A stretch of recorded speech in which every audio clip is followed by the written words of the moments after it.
श्री राम। आज प्रदोष व्रत है, दिन मंगलवार। मंगलवार के दिन जो प्रदोष पड़ता है उसको भौम प्रदोष कहते हैं।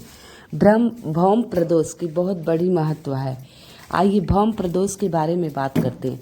भौम प्रदोष के दिन कर्ज मुक्ति के महा उपाय किए जाते हैं। अगर आपके बहुत कर्ज हो गया, आप बहुत परेशान हो गए, बहुत कर्ज ले लिए हैं और आपका कर्ज खत्म होने का नाम नहीं ले रहा है, बहुत ज़्यादा कर्ज है, लाखों में हो गए हैं और कर्जा ले ही रहे हो लेकिन कर्ज ख़त्म नहीं हो रहा है, तो पहली बात तो मंगलवार के दिन जो कर्ज लिए जाते हैं वो जल्दी चुकाने में लोग समर्थ नहीं रहते।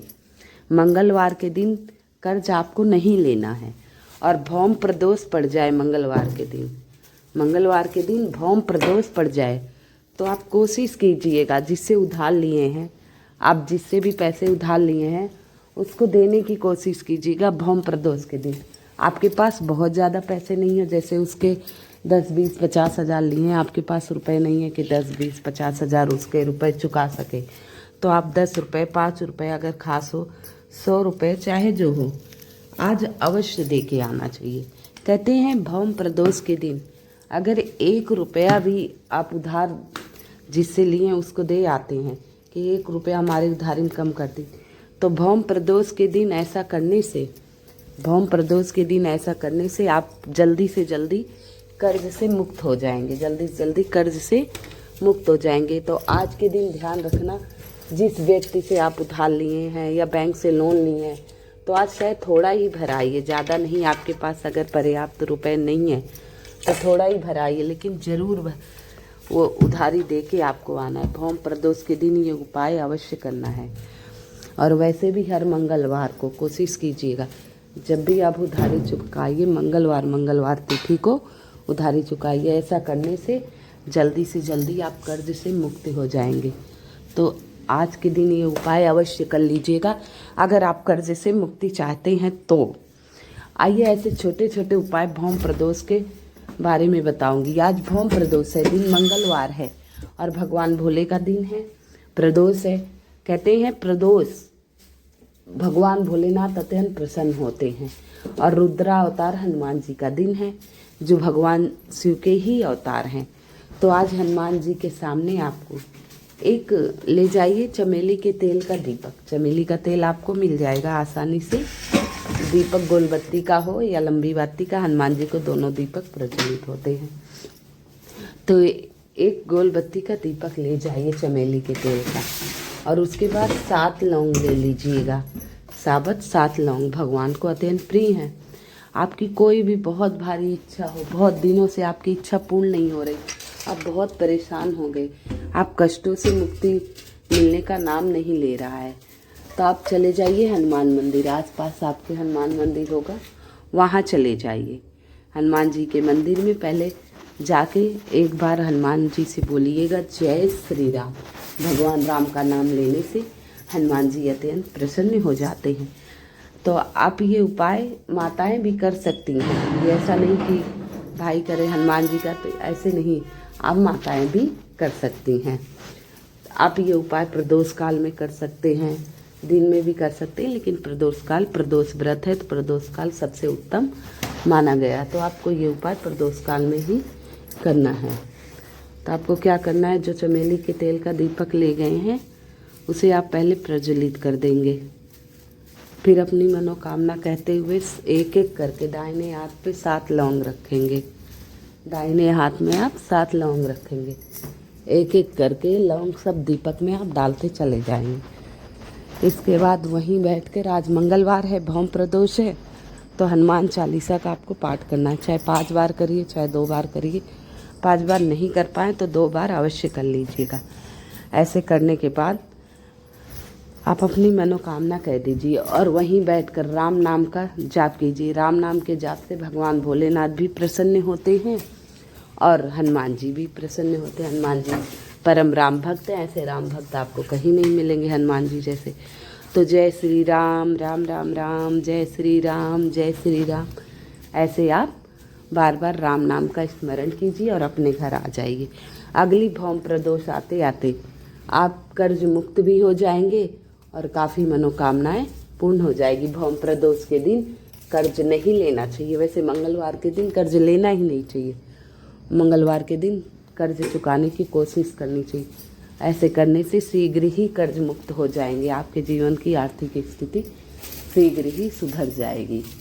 जय श्री राम। अगला उपाय बताने से पहले आप सभी से निवेदन करना चाहूँगी, कृपया मैं वीडियो को लाइक एवं सब्सक्राइब अवश्य कर दीजिएगा। कमेंट में जय श्री राम अवश्य लिख दीजिए, कमेंट में जय श्री राम अवश्य लिख दीजिएगा। घर से एक लोटा जल ले लीजिए, आप अपने रसोई घर से ले लीजिएगा। उसमें कुछ बूंदे गंगा जल की अवश्य मिला लीजिएगा, कुछ बूंदे गंगा जल की आपको अवश्य मिलानी है। और इसके बाद आपको 108 चावल लेने हैं, साबत अक्षत, जिसको अक्षत कहते हैं, साबत अक्षत ले लीजिएगा। और एक गोल बत्ती का दीपक। आपको जाना है कहाँ? शिव मंदिर। आज भौम प्रदोष है, ये उपाय प्रदोष काल में ही करना है, सबको रात्रि के समय करना है। तो अब चले जाइए शिव मंदिर। शिव मंदिर जाकर पहले जो एक लोटा जल लाए हैं, आपको पता होगा शिव परिवार तो सब जगह रहते हैं शिव मंदिर में। तो पहले गणेश जी को, मूर्ति बनी होगी तो मूर्ति पे पहले गणेश जी को, फिर कार्तिकेय महाराज को, फिर माता पार्वती को, फिर अशोक सुंदरी के स्थान पर डालिए, फिर शिवलिंग पर समर्पित कर दीजिए। श्री शिवाय नमस्तुभ्यम का जाप करते हुए, श्री शिवाय नमस्तुभ्यम का जाप करते हुए। अब 108 चावल ले गए होंगे, साबत ले तो गए होंगे ना। 108 जो चावल ले गए हैं, श्री राम दाहिने हाथ में जय श्री राम कहते हुए जय श्री राम शिवलिंग पर समर्पित कर दीजिए। फिर जय श्री राम, फिर शिवलिंग पर समर्पित कर दीजिए, फिर जय श्री राम शिवलिंग पर समर्पित कर दीजिए। 108 चावल ले गए हैं और द्वादशी का दिन भी है। आज द्वादशी युक्त प्रदोष है, तो सोने पर सुहागा दोनों तिथि है, बहुत विशेष मान्य होता है। 2 तिथियाँ एक दिन पड़ जाएं तो शुभ योग माना गया, बहुत शुभ योग। तो भौम प्रदोष भी है, तो आपको 108 चावल श्री राम के नाम से आप समर्पित भी कर दिए। श्री राम का 108 बार नाम ले लिए। इससे भगवान भोलेनाथ माता पार्वती अत्यंत प्रसन्न हो जाते हैं। जब आप ये नाम ले लिए और समर्पित कर दिए, इसके बाद आप गोलबत्ती का दीपक जला दीजिए। जो आप गोलबत्ती का दीपक ले गए उसके नीचे आसन लगा दीजिए, चाहे फूल ले गए हो, चाहे आप चावल ले गए एक्स्ट्रा, तो वहाँ दीपक के नीचे 2 लग रख कर आप उसे प्रज्वलित कर दीजिए दीप मंत्र पढ़ते हुए। इसके बाद वहाँ बैठकर नमः शिवाय ओम 2 मिनट 4 मिनट करिए। फिर आंचल फैलाकर जो आपकी मनोकामना हो प्रदोष में भगवान भोलेनाथ से कह दीजिएगा, भगवान भोलेनाथ से कह दीजिए, भगवान ये मेरी मनोकामना है, इसे पूर्ण कर दीजिए। मैं आपके सामने झोली फैला कर बैठी हूँ, मेरी झोली खुशियों से भर दे बाबा। जो विघ्न बाधा हो मेरे जीवन में, हर विघ्न बाधा संकट को दूर कर दे बाबा। मेरे घर में सदा नारायण का वास हो, गणेश जी की कृपा हो, मेरे घर में सुख समृद्धि शांति बनी रहे, परिवार में मेरे एकता बनी रहे। ऐसे कहते हुए बार बार बाबा से अर्जी लगाई, कह दीजिए हे बाबा, मैंने आप जितनी सामर्थ्य उस इंसान से आपकी पूजा की, मुझ पर प्रसन्न होइए और मुझ पर कृपा करिए। ऐसे कहते हुए बार बार अर्जी लगाइए, आपकी मनोकामना अवश्य पूर्ण होगी। ये छोटे छोटे उपाय बताई से अवश्य करिएगा। प्रदोष है तो आइए 5 दीपक वाला उपाय फिर से दोहरा देते हैं। 5 दीपक आपको आटे का बनाना है, आटे का दीपक बनाना है मनोकामना पूर्ति के लिए। बहुत विशेष मनोकामना हो तो आटे का दीपक तैयार किया जाता है। तो आप सुंदर सा 5 आटे का दीपक तैयार कर लीजिए। और 1 लोटा जल आपको ले जाना है, जैसे कि मैं बताती हूँ, रसोई घर से ही लेना है अपने। जैसे कि आपको रसोई घर से लेना है, उसमें थोड़ा सा गंगा जल, तीर्थ का जल अवश्य मिला लेना चाहिए। गंगा जल मिलाने से 1000 कन्याओं को भोजन कराने के बराबर लाभ होता है। और 1 चुटकी काला तिल, काला तिल आज अवश्य ले लेना है आपको, प्रदोष है। और भांग, धतूरा, बेलपत्री, भगवान को जो पसंद है वो सामग्री तो आपको ले ही लेनी है। कम से कम 2 बेलपत्र लेना, कटा पीटा खंडित नहीं होना चाहिए। और ये सारी सामग्री लेकर शिव मंदिर पहुंच जाइए। पहले जल शिवलिंग पर ही, जैसा कि शिव परिवार होता है, पहले जल आपको गणेश जी के स्थान पर चढ़ाना है। ओम श्री गणेशाय नमः, ओम श्री गणेशाय नमः। फिर कार्तिकेय जी के स्थान पर, फिर आपको सबसे प्रिय पुत्री माता पार्वती और भोलेनाथ की सबसे प्रिय पुत्री है माता अशोक सुंदरी, उनके स्थान पर चढ़ाना है। फिर माता पार्वती के हस्त कमल पर, जहाँ शिवलिंग जुड़ा होता है, माता पार्वती का वो हस्त कमल है। तो वहाँ इसके बाद नमः शिवाय ओम कुंडकेश्वर महादेव, कोई मनोकामना हो तो कुंडकेश्वर महादेव और धूतेश्वर महादेव का नाम अवश्य लेना चाहिए। ऐसा करने से सारी मनोकामनाएं पूर्ण हो जाती हैं। तो जल आप फिर से शिवाय नमस्तुभ्यम कुंडकेश्वर महादेव के नाम से सारा शिवलिंग पर समर्पित कर दीजिए। अब जो एक दीपक ले गए हैं 5 शिव मंदिर में प्रज्वलित कर दीजिए अपनी मनोकामना कहते हुए।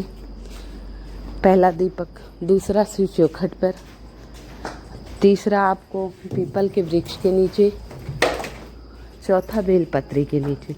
अगर शिव मंदिर में एक दीपक प्रज्वलित किए हैं तो एक आंवले के वृक्ष के नीचे और एक दीपक श्री शिवाय नमस्तुभ्यम का जाप करते हुए घर ले आना।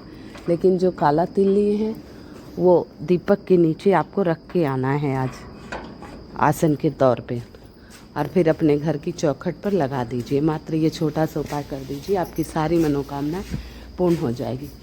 जय श्री राम। आप सबको भव प्रदेश की बहुत बहुत शुभकामनाएं। जय श्री राम।